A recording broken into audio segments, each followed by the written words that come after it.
If you want to cancel your AliExpress subscription, follow these simple steps to ensure the process is completed smoothly.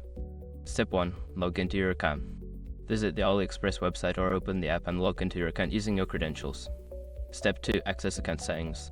Once logged in, navigate to your account settings. This is usually found by clicking on your profile icon or name at the top of the page. Step 3. Find subscription management.